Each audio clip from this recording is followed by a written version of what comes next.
Still got a couple minutes.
Oh, Allergies, so took off my glasses. Can't see anything. okay, so we got 3 on Zoom.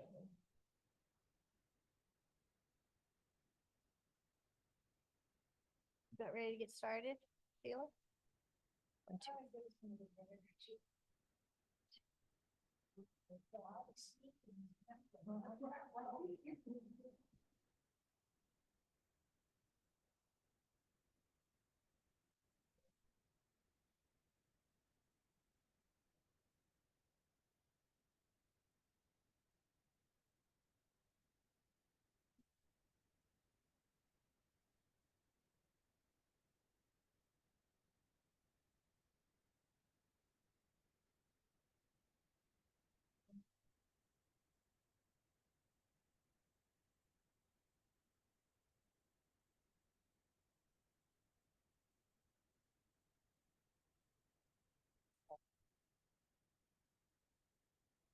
You're on. Good morning. I guess we'll go ahead and get started. Thank you for coming. If you have a cell phone, if you can please silence it, it'd be greatly appreciated. You're on. Muter, I always do this backwards. Zoomers, you are muted. Please stay muted. At the end of the presentation, if you have questions, write it in the chat. I'll monitor the chat and we can get your questions answered. Okay, so Sheila is going to introduce our speaker for today. Thank you, Pam, and good morning, everybody. What a pleasure it is to introduce my accomplished colleague from the University of Florida Classics Department, Dr. Marianne Eaverly, recently retired. Dr. Eaverly received her BA from Bryn Mawr College and her PhD in classical art and archaeology from the University of Michigan. She was also a fellow at the prestigious postgraduate research institution in Athens, the American School of Classical Studies. Professor Eaverly came to UF in 1986. She is the author of 2 books and numerous articles on issues in early Greek art and the use of mythological and archaeological imagery. And she has also written on the work of modernist women poets such as H.D. She has excavated in Greece, Israel, Cyprus, and Spain. She attributes her love of archaeology to the many museum trips she took with her father in her youth and his recollections of her great-grandfather a classics professor at a now closed historically black college. So we're very fortunate to have Mary Ann with us today. And her topic, as you can see, is ancient Roman cuisine, what the Romans ate and how they cooked it. And stay tuned. Next week, she'll be back again. And the topic will be Let's Eat the Roman Banquet, Food, Seating, and Etiquette.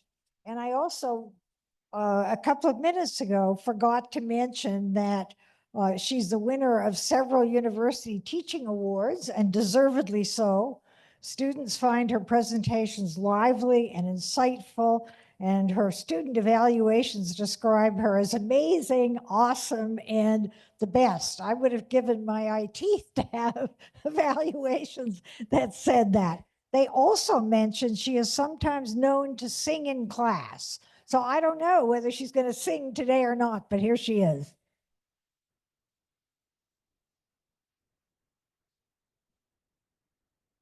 Well, thank you very much, Sheila, for that great introduction. I'm happy to be back at OCAMIC. I've been here before and you're always a great audience, so I'm really pleased to be here. As far as singing, no, I only do that in the mythology class. I sing mythological songs, or when I'm trying to get students to leave the room because the test is over, I sing, and I can't sing. That's why they leave the room right away.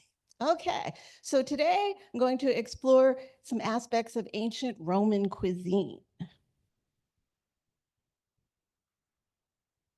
Okay, and we have a lot of sources of information about ancient Roman cuisine. We have ancient authors that talk about banquets. We even have a cookbook, we'll see. We have archaeological evidence, and primarily that's from Pompeii and Herculaneum, the two cities that were so well preserved for us by the volcanic eruption of Mount Vesuvius. And from those two cities, we have art that shows us food. We have kitchens that are actually preserved with the food in them. We have the Great Drain in Herculaneum, and drain is a nice way of saying the great cesspit. This is the great sewer dump of human waste, which is important. We have other excavated refuse areas, and something that's fairly recent, we have skeletal remains that can be analyzed. There have always been skeletal remains, but our ability to analyze them has significantly improved. Oops, sorry, I messed up my big thing, but I'll go on with it anyway. Okay, so when you think of Italian cuisine, what do you think of? Yeah, what is a pasta? And what else do you think of? What's an important food that everybody in a college town like? Pizza. Okay, pasta and pizza. Okay, you think of pasta and pizza, but the ancient Romans did not have pasta, and they did not have pizza. They did not have tomatoes. Okay, so the tomato is a new world crop. The Romans knew nothing about tomatoes. So no pizza. So then what do we make of this, which was discovered in an excavation in 2023? The headlines all across the newspapers were, ancient pizza discovered in Pompeii. And you look at that, it kind of looks like a pizza, but if you look more closely, it's actually more like a frittata. It's more like not a frittata, crostata. It's more fruit on top of crust. There's no cheese, there's no tomato sauce. It's not a pizza. But here it is. It was discovered in 2023. So new excavations that are going on in Pompeii that are uncovering all kinds of fantastic things. So this is an image on a house, and you think in a house, and you think, well, why would somebody have a painting of pizza or whatever this is in their house? It's part of a Roman tradition that I'll talk about in a little bit, but basically this is a sign that this is a house where you will get hospitality and you will get good food. That's what they're saying in these pictures. Okay, I'm going to go through some things they didn't have besides tomatoes. No corn. Corn is another new world crop. So those of you who are familiar with Italian cuisine, no polenta because there's no cornmeal. A reason why I could never be an ancient Roman. Okay, no chocolate. That's another New World thing. And no refined sugar. So they sweetened with honey, but they did not have refined sugar, which meant that they actually had pretty good teeth because refined sugar, my grandfather was a dentist, but refined sugar creates acid, which eats away at the enamel in your teeth. So they did not have as bad teeth as we can sometimes have. But this meant no chocolate chip cookies, which is another reason not to be a Roman. And then 2 more important reasons not to be a Roman: no coffee, no tea. Okay, sorry, but so all of those time travel shows where people go back in time, I can't go back in time to a period where I can't have a cup of coffee. No.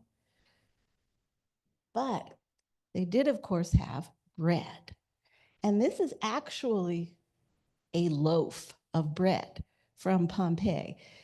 The eruption caused carbonization of food. I don't know if anybody's a scientist, and I don't know the exact chemical process, but basically the bread is molecularly altered. So of course you can't eat it, but that is the exact shape of Roman bread. And many, many loaves were found in the ovens and in houses at the time of the eruption.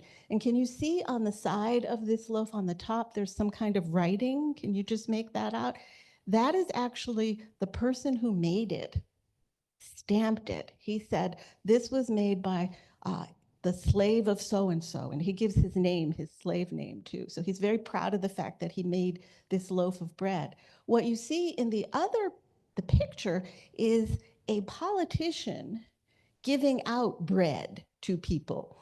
And we used to think it was a bakery, but then we noticed the man giving out the bread is wearing a white toga, which is the sign of a government official. So this is actually giving out bread to people. And you think about, daily bread. Daily bread was the mainstay of most people's diets. And this was okay because this bread was so nutritious. And why was it nutritious?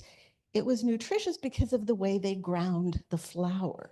Now, we grind the flour to get beautiful, soft, white, fluffy flour, and then we re-inject the nutrients, right? So Wonder Bread has the vitamins put back into it. But their bread was truly whole grain bread. These are this is one of the many bakeries found at Pompeii. And when we talk about bakery, they didn't just bake the loaves. They ground the grain. It's like the little red hen. They did everything except grow the wheat. They ground the grain in these mills, which were powered by mules or by people to turn the grindstone. Now, they could not get a flour as fine as ours doing this. In fact, there were a lot of impurities in this flour, such that although Roman teeth weren't worn down by sugar, they were actually worn down by some of the rocks and grit that were in their bread. So when you see Roman skeletons, the teeth will be worn, but it's really from the bread. And the oven would be where the bread was baked. Homes didn't have ovens in their kitchens. So if you wanted something baked, you took it to the baker and they put it in their oven, and you bought the bread every day because the bread didn't have any preservatives. So it could last maybe 2 days, and you might have a recipe for soaking bread in something to put it in a soup or something, but otherwise you needed bread every day. So there were many bakeries in Pompeii producing bread, and the shape of the loaf was that round loaf divided into wedges. Now they also, of course, had olives, and olive oil was the main cooking oil. It also had other uses, though. It was used for lamps, and it was also used for Romans didn't hit the showers after they exercised. Instead, you covered yourself with olive oil and you scraped it off with a bronze razor. But actually, I saw in a magazine a woman who was a leg model. You know how the different people's body parts are used as models. And she said that she shaved her legs with olive oil. So there you go. So anyway, olives and olive oil were a very important part of the diet. and cheese. And here we see, modern cheese, but it's in a model of an ancient basket because you have to drain the cheese, right? You have to separate. Now I'm not really a cheesemaker, but I know cheese has curds and whey, and you have to separate things, and these baskets are what you use. But on the right, you see actually a wall painting from someone's house showing you the cheese curds in the basket. So they did have cheese. They could have had, I guess, what we call a white pizza, right? No tomato sauce, but they definitely had cheese. Now, if you have cheese, of course you have milk, but they did not drink milk. Milk was not a beverage. You might be given milk as a medicinal product, but children didn't drink milk. Adults didn't have an ice cold glass of milk. And butter, they had the technology for butter, but butter was something that you used for medicinal purposes, for ailments. And we still have a little bit of that. My grandmother, if you burned yourself, she'd, tell you to put butter on it. So we still have a little bit of that left, but no butter for cooking or for spreading on bread or anything like that. And of course, the drink, wine. Wine was the preferred drink. And you might think, well, then were the Romans stumbling around drunk all the time? But they didn't drink wine straight. Wine always had to be cut with something, water, honey. One of their more unfortunate practices was to cut it with lead syrup. They thought that was a good idea. Maybe it was very flavorful. I don't know. So they didn't ever drink wine straight. What you see here is from Pompeii. They've replanted the vineyards. So in the upper left-hand corner, you see the vines on the stakes. And we know that that's how they planted them, because if you look in the bottom right, you see a wall painting from Pompeii of Vesuvius. This is pre-eruption, of course, because otherwise they wouldn't be able to paint it. And you see Dionysus Bacchus, the god of wine, in his grape suit, standing there, and you see those little lines next to him. Those are the stakes for the vines.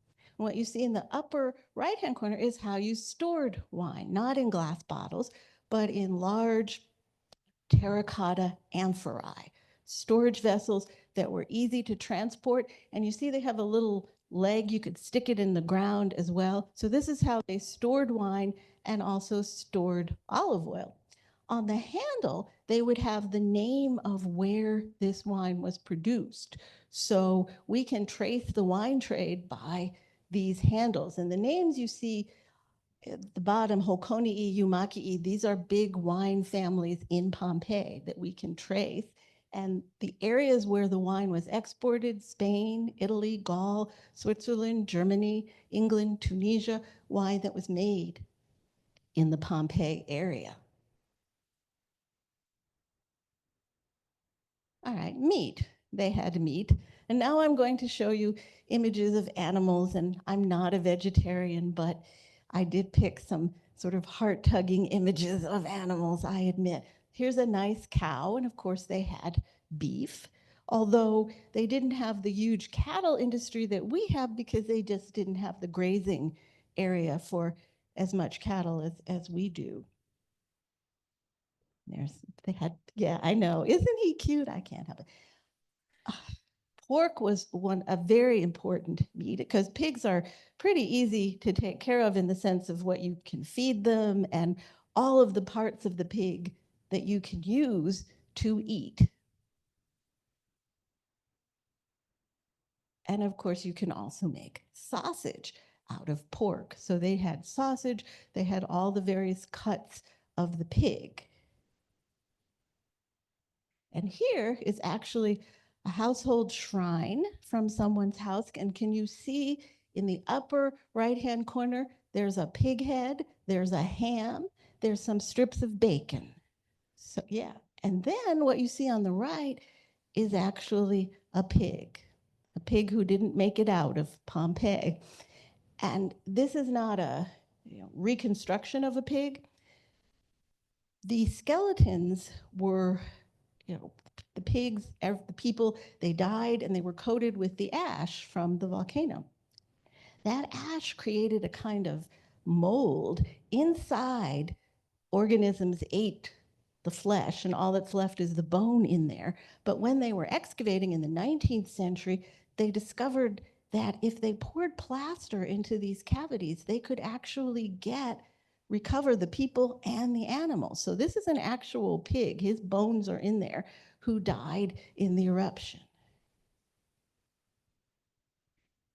All right, sorry. Aren't they cute? Yes, they ate a lot of sheep and goat. Sheep were also used for wool, though, because while we make togas out of sheets, they made togas out of wool. The toga was a wool garment. It was fine wool, if you think about a pashmina or something like that, but still, it wasn't a particularly comfortable garment. It was a heavy wool garment, but it was a sign of being a Roman man. So just like today, men will wear neckties and are not comfortable in them, but it's you wear a necktie for certain functions. Well, the toga was worn for certain functions, and it was made out of wool. And then, of course, Pompeii is a seaport. You might not, if you've been there. How many people have been to Pompeii? Okay. So now it's not on the ocean, but before the eruption, it was on the ocean. It was a port. The eruption changed the geography. So it was an area where the Mediterranean in that period was full of seafood. So this is a mosaic from someone's house that's showing you the variety of seafood you could have. You can see eels and octopus and lobster and all kinds of fish that I can't necessarily identify, but these are all things that they could eat. They also raised some things like eels in eel ponds, and we do have a story of an unfortunate slave who displeased his master and was thrown into the eel pond and eaten by the eels. And I never thought of eels as particularly dangerous things, but then I was actually in Pompeii at a restaurant, and they had a huge eel tank in the restaurant. And the owner went over to the tank with a chicken, a whole chicken. He held it over the tank. This eel came up out of the grabbed the chicken and went, and then I realized that eels, yeah. So anyway, those are some of the things. All kinds of seafood were available to them. And then game and poultry.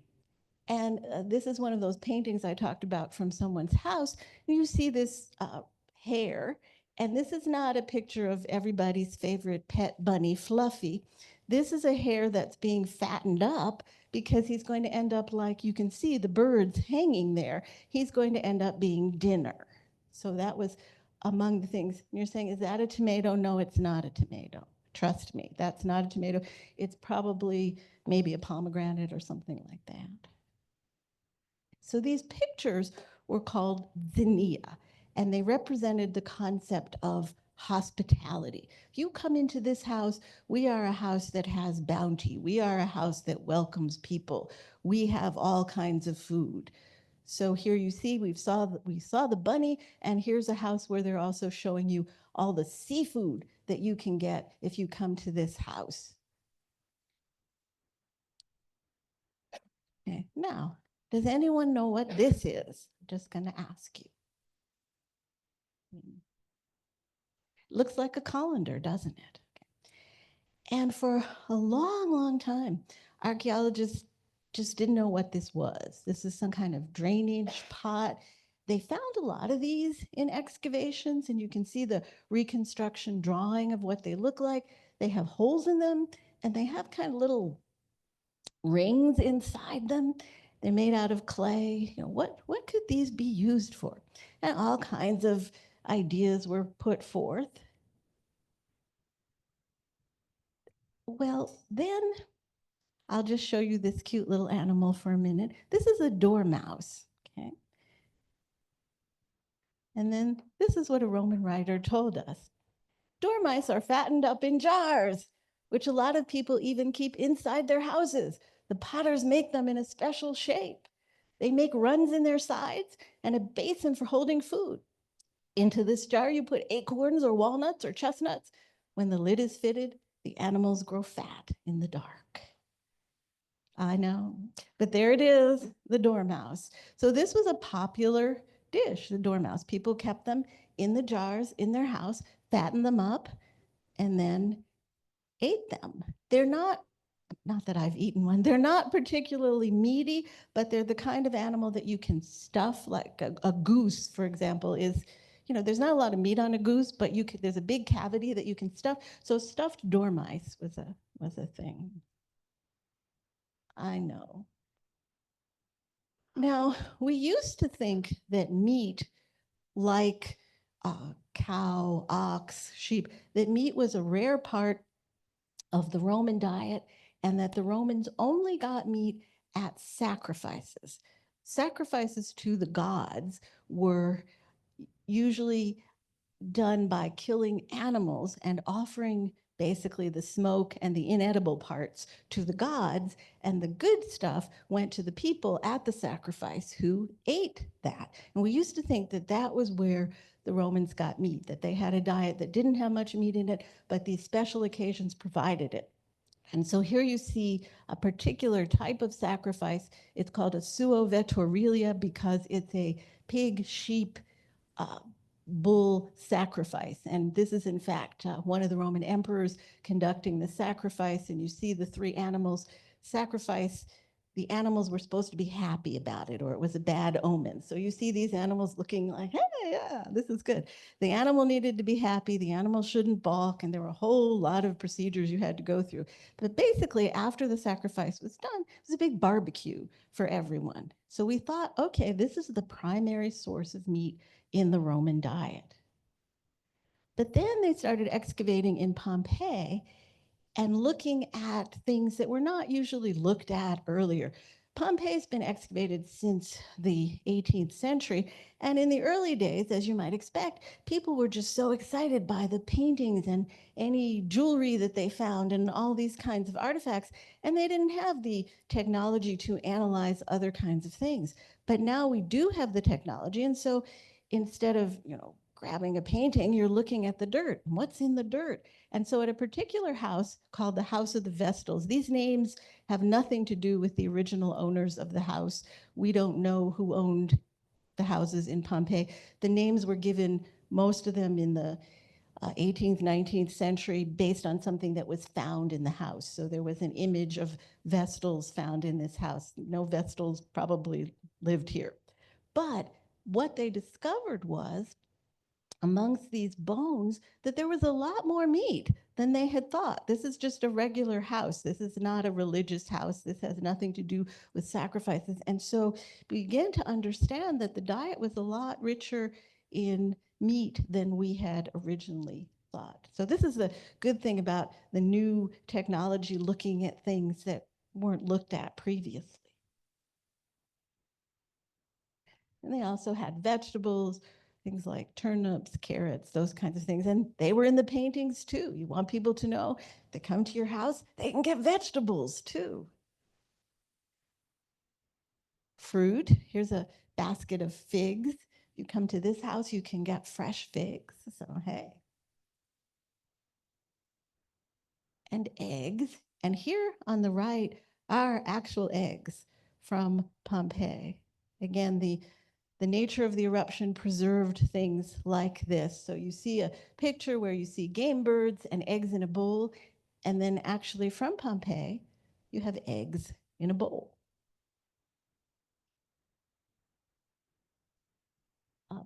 Herculaneum, the great drain, which is actually, as I said, really the great cesspit. This is layers and layers and layers of human waste that are now being excavated, that no one paid any attention to before because A, they weren't interested in that, and B, you didn't have the technology to analyze layers and layers and layers of human waste, but now you can. And so what that reveals is a great variety of food that's being eaten in Herculaneum and Pompeii. Now, Herculaneum and Pompeii are not Rome.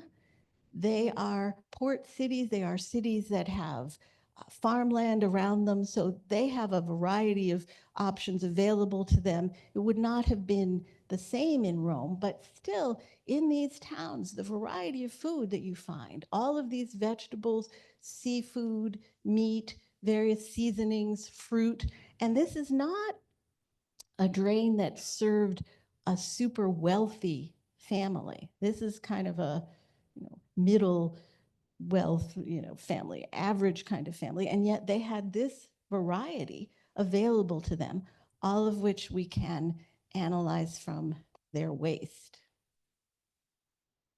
I'm sure they never imagined that we'd be going through their waste. Now, how did they process this food? How did they cook food? We do actually have a Roman cookbook. It's by somebody named Apicius, but he probably didn't write it. It's more that it's a collection of recipes that comes under this person's name. So it's not one person who actually wrote it, but through the centuries, various recipes were collected and connected in this one book and this one name. And so he gives us information about how the food was cooked. We also have, again, Pompeii. This is someone's actual kitchen. Okay, this is, the pots were on the stove. They left things there, and they left because they were not found there. On the right, you see a reconstruction of the kitchen. If you look at the thing that looks like it's a hearth with a chimney, that's not what it is. It's simply a platform for cooking. There's no heat source underneath it. They did not have the technology to have chimneys. So what's going on here is it's a shelf, basically, on top of which you put the wood to heat, to make the fire. The only way you can control the temperature is to raise and lower the pots. So you see some of the pots are on stands, some of the pots are flat down. Okay, so this is how you cooked in the home. The baked things, as I mentioned, if you wanted a casserole or something like that, you would have to take it to the baker, who would start the ovens early in the morning, and then through the knowledge of the baker would understand when it was the right temperature to put the bread in, when it was the right temperature to put something else in. So this is a kitchen from a house called the House of the Vetii. These were wealthy people. The kitchens are usually small and not particularly spacious because slaves did the cooking. This is not a question of, at least in the upper class houses, the wealthy houses, the lady of the house did not go into the kitchen and whip something up. She didn't sit in the kitchen with her friends. And this was strictly the domain of the slaves. This particular house has an intriguing feature. It has a obscene picture in the kitchen, and we don't know if that, some archaeologists say, well, they were running a brothel in the kitchen, which doesn't seem like, but one idea is this was something to keep the cook happy. We don't know, but anyway, you can see the ancient kitchen. Now, we're used to thinking about Italian food with tomatoes and cheese and various things, but the seasonings that they used were not quite the same flavor palette that we're used to in Italian cooking today. It was more of almost an Asian palette. It was a sweet and sour, salty, sour palette. So how did they season things? One thing is defrutum. What is defrutum? You take grapes and you just boil them down and boil them down until they are a sticky, sweet syrup. So basically, sticky, sweet grape syrup was one of their flavorings. Garlic, of course, cumin, pepper, lovage is like parsley. To thicken things, they didn't use flour, they didn't have cornstarch, they used eggs or bread, old bread, and ground nuts could be used to thicken things for a sauce. But the number one seasoning in the Roman world was something called garum. Garum was made from basically fermented fish guts. Okay, so you took fish guts and you put them out in the sun to rot, and then you drained off the liquid. And that was what you used. So what you see is, I just got this from the internet, a pot of fish, but what you see in the middle slide is a reconstruction of a garum factory. Now we know that garum was manufactured at Pompeii, but we have not found the garum factory. But this is a reconstruction of one from North Africa. And basically what you see are the vats. That's where the fish entrails do their thing. And the people are carrying the amphorae with the drained fish sauce. On the right, you see a mosaic that comes from the home of the person who was the leading garum manufacturer in Pompeii. And he wanted everyone to know. So within his home, there was a mosaic with images of the little bottles that you stored garum in. And this one says, liquid blossom, as it were. This was, he had basically advertisements. It said the best garum, but in the mosaic in his house on the floor. So when you came to see him, you would see these bottles of garum in a mosaic. We even have his tomb. We have all kinds of information about him, but we do not have the place where he manufactured. But he was a leading light in the garum industry, and he lived in Pompeii. And when I say the garum industry, everybody used garum. Roman soldiers carried it with them when they were going into battle. It was their part of their rations was garum. Everybody used it. The closest maybe we could get to the idea, sort of like a Asian fish sauce, or also if you get the good Worcestershire sauce, it's got anchovy in it. So that's what it would be like. It would be a very salty flavor. They did have salt, but table salt was a rare, valuable commodity, but this garum provided that salty flavor. So you can think about the sticky, sweet grape flavor and the very salty garum flavor, and that's the kind of palate that they liked. Now, Apicius talks about the art of fancy cooking and how you really need to use disguise in your cooking. Part of why you needed to use disguise was Roman emperors periodically decided to clamp down on luxury amongst the rich. And so there would be things that you couldn't serve, that you couldn't cook because they were luxurious. So Apicius says, well, all you have to do is just disguise the food. This is what you do. So you can make a delicious casserole of anchovy with no anchovy.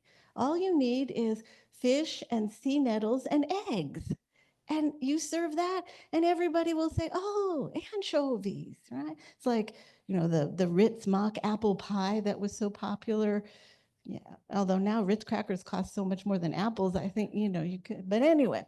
So this is the idea, the art of disguise. Let people not know what it is you are serving them. And here are some actual pots and pans. And I'm talking about the art of disguise. If you look on the far right, you see a hare. This is a mold shaped like a hare. But whatever you put in there wasn't going to be hair. It was designed to make people think, oh, we're having hair. And there's another one that's kind of a pig-shaped mold. And then these are various pots and pans.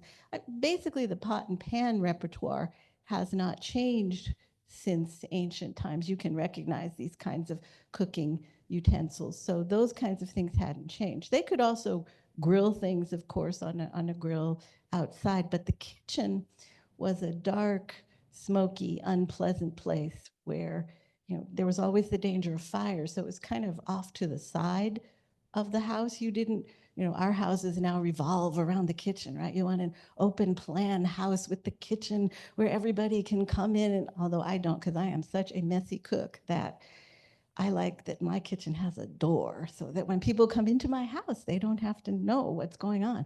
But for the Romans, the kitchen was not a place, again, that the owners of the house would visit, except maybe to go talk to the cook and say, what was with dinner last night? It was terrible. What's your problem? Or something like that. But no cooking on their own in the kitchen.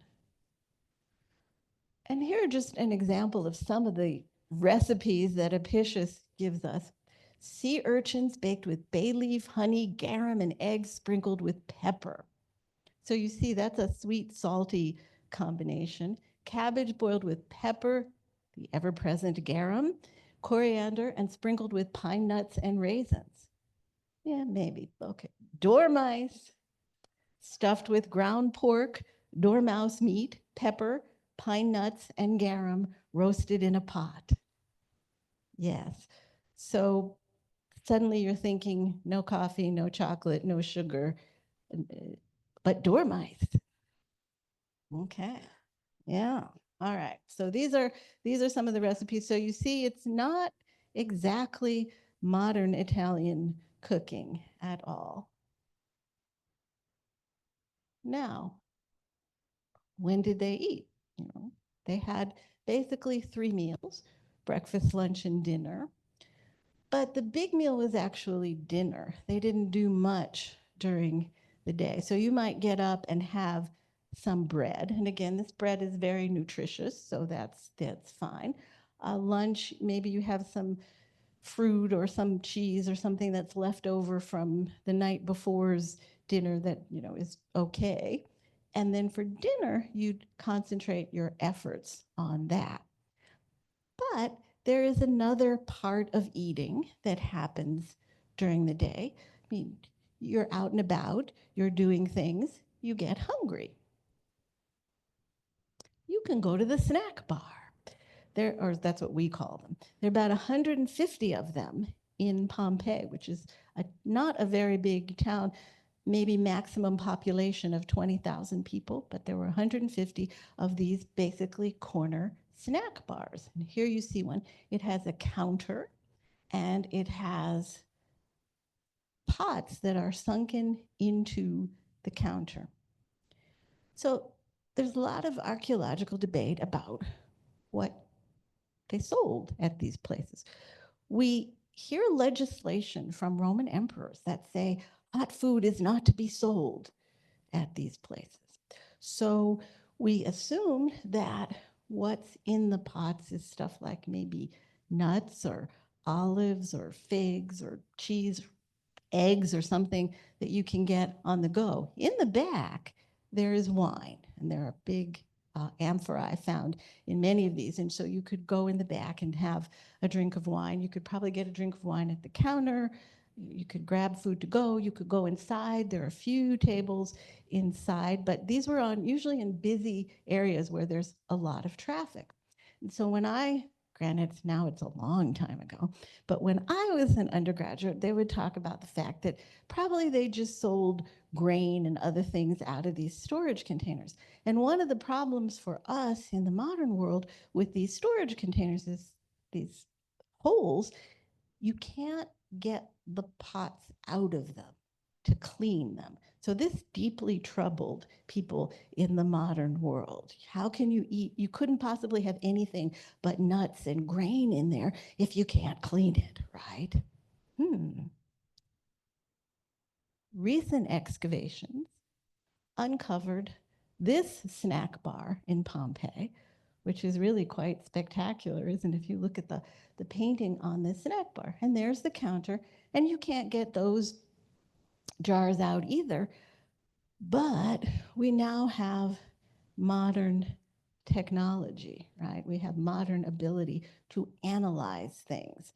And so they were able to analyze the residue inside these jars, which changed our view of what you were getting to eat at the snack counter.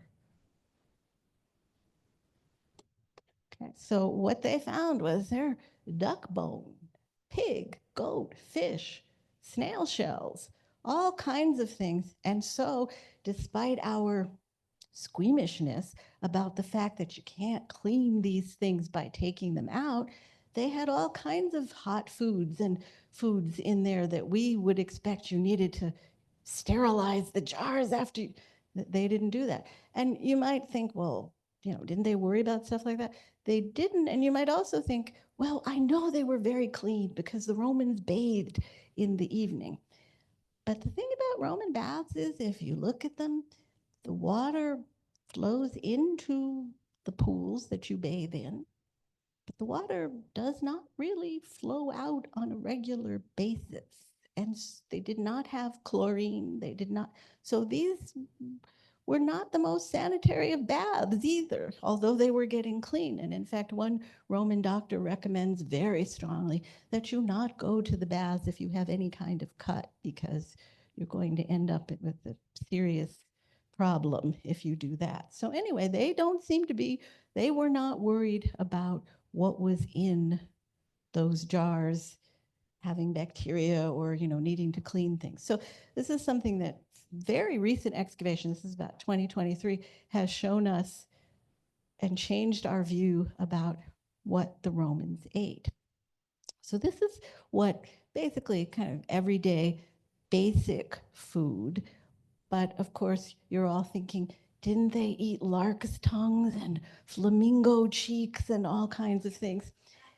Those types of things come to us from discussions about the excess of Roman emperors. Okay, so these are writers trying to talk to us about this emperor. He was so extravagant that he had flamingo cheeks brought to him and all this kind of stuff. But the average Roman, even the average wealthy Roman, did not eat flamingo cheeks and lark's tongues and all those kinds of things. But you can see they had a great variety of food to choose from. Now, that's not to say that they didn't have fancier things. And the fancier things are what we are going to talk about next time when we talk about the Roman banquet. That is the time when you have the super fancy food, you get all dressed up, you have a special room, all of that. But that's not what went on every day. Basically, every day you had some bread, some cheese, some olives, maybe a little bit of a fancier dish at dinner, but nothing too extreme. But we'll see with the banquet, you could go to new heights with that. So that's, in fact, what we'll look at next time. And anyone have any questions about this time? Thank you, Marianne. That was really fascinating, and I learned a great deal. I think it is particularly exciting that there's been these recent discoveries, and the fact that technology, as you said, now is able to take advantage of the many sources that we have in order to tell us more. So I think it was really interesting to contemplate that material sources, which you were discussing, are really very important for recreating the ancient world just as much as the literary sources. So, questions?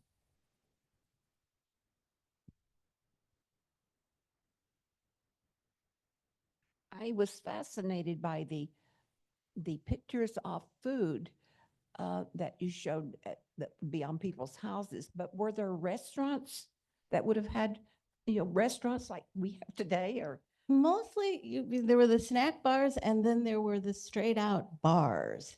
And respectable people didn't go to the bars. It was working people and slaves and those kind of people would go to the bars. So no, they didn't really have restaurants, because if you were an upper class person, then any kind of food that you would eat would be either in your home or a friend would invite you. This whole network of the wealthy exchanging meals with each other. You'd go to so-and-so's house, they'd go to your house. So they didn't really have restaurants. These snack bars were about as close as you can get, and they didn't hold very many people in the snack bars. The actual bars were also places where you could get more than just wine. If you wanted to get a prostitute, you could get those at the bars as well. So. Do we know if there were significant differences between the diet of enslaved people and citizens, or did they generally eat the same thing? I was going to talk about that next time, but I bring it up now. We used to think, oh, yes, there's a significant difference. The wealthy were eating well, the slaves were eating. But recent excavation at a site called Aplantis, which is in the Naples region, they discovered many, many skeletons, and they could differentiate who was rich and who wasn't, because the rich skeletons had all kinds of jewelry and things on them, or if they didn't have the jewelry on them, they had the metal had corroded the bone such that you could see the color, all the green on these people. And then there were other people who clearly were poor or were enslaved. And they were shocked when they did an analysis of both sets of bones, and there really wasn't any dietary deficiency difference between the two. That was kind of a stunning discovery, because we're used to talking about Roman society as being very stratified, and the rich have everything and the slaves, but at least nutritionally, I mean, you wouldn't want to be a slave, but nutritionally, there didn't seem to be any real difference in these bones. Why was salt such a rare thing? It seems like in most cultures, preserving meat with salt is the way to do it, and fermenting fish guts sounds harder than distilling salt from seawater. Salt was a very expensive commodity, even sort of in the Middle Ages. The salt pipeline didn't really develop until much later, so they didn't have access to a lot of salt for the table. And I know fermenting fish gut seems like technically, why don't you, but they did not have access to enough salt to have table salt. I have a question over here. And you might even see, like in the Renaissance, you see the Cellini salt cellars, these fabulous gold and silver things. That was because even then salt was a rare commodity. I have two friends that are really serious cooks, and I was wondering if there's any way that they could hear your lecture. Well, I don't know but they can certainly go online and find Roman recipes for the modern kitchen if they want to try that. I taught a class at UF where they had to do a little tiny project, just a small project that wasn't worth much of their grade. And one student came in the day of the presentation. He didn't actually come in. His roommate came in and said, "He's coming, he's bringing it, he's coming." So the student came with a pan of gray something. And he then explained that he had found a recipe for a pear souffle that was supposedly Roman online. And he had called his mother, and she had said, "No, you can't. You've never cooked anything, you can't." But he called his grandmother, and she said, "You can do anything you put in." So he wasn't sure what, you had to have a puree of pear. He wasn't quite sure what that was, but he saw a jar of applesauce that said it had pear puree in it.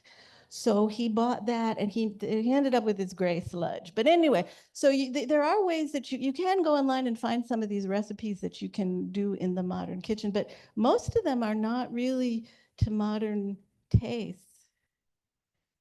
As far as hearing the lecture, I don't know, that would be something that, Okamic. So engaging, I think, Oh, thank you. and informative. Thank you. There are two questions online. I don't know, Marianne, can you see them? I think the first one is, since they ate much seafood, is there any evidence of red tides then? Wow, I don't know how you would find that. I mean, they didn't pollute the water, they fished, but they didn't dump any kind of chemicals or anything into the water. And I don't know enough about red tides, I guess, if they can occur naturally or not. I really don't know much about that. And I don't know, I'm sure someday we'll be able to find these things in the archaeological record, but right now, I don't know. And the second question is, did they like to eat octopus then? They did. They like to eat octopus. You saw on one of the mosaics, it's a octopus crushing a lobster, and you might think, what's with that? Well, that was part of a Greek tradition of animal combat imagery that people liked. And we laugh, but there used to be a show on, elephant versus tiger that they would show on television. And so that was just the artistic version of that, but they did eat octopus, yeah. Is there evidence that each household had a vegetable garden or orchards, or was there some sort of a collective in Pompeii? That's a really good question. When I was in college, so all right, in the 70s, a woman named Wilhelmina Yashemsky went to Pompeii, an archaeologist, and rather than looking at the houses and looking at, the paintings, she started looking in the yards, and she discovered a great deal of home garden vegetable production, and gardens that were bigger than would be needed for one household. So yes, there were market gardens, there were individual gardens in houses that produced, and a large part of Pompeii that used to be labeled on the map as the cattle market, because we didn't know what it was, turns out to be orchards and flower production. Flower production for another important industry in Pompeii, perfume. And so there was a lot of agriculture going on within the city walls. In one of the photographs that you showed of the kitchen utensils, I noticed at the back, at the upper left, there was an utensil that looked like a Chinese wok. I always thought that woks were uniquely Chinese, but obviously they got it from the Romans. I don't know. Supposedly pasta came from China to Italy, so we don't know. That's interesting. Yeah. Oh, there's somebody there, and somebody. I'm going to count on Sheila to do. They obviously ate a lot of things from the ocean. They had maybe their own gardens. They maybe had their own pigs or whatever, and the slaves or whoever took care of them. But is there evidence of fishermen and then a place where they went to obtain the fish from fishermen? Or There they do is it a themselves? fish market in Pompeii. There is a fish market, and it has water continually running in the fish market. Not a fish tank in the sense, they couldn't oxygenate a fish tank, but they keep the fish with water continually running on it. And in this fish market, they also have just tons of evidence of fish scales from cleaning the fish. So yes, they had a fish market, they had a produce market. We even have grocery lists that people scratched on the walls from how much, what they bought and different. So and we have a list of the markets. We have the farmers market on Saturday out, on 441, but they had weekly markets in the region. So you could maybe go on Monday to a neighboring town and a Tuesday, and the Pompeii market was on a Thursday. So yes, they did. Do we know anything about their lifespan?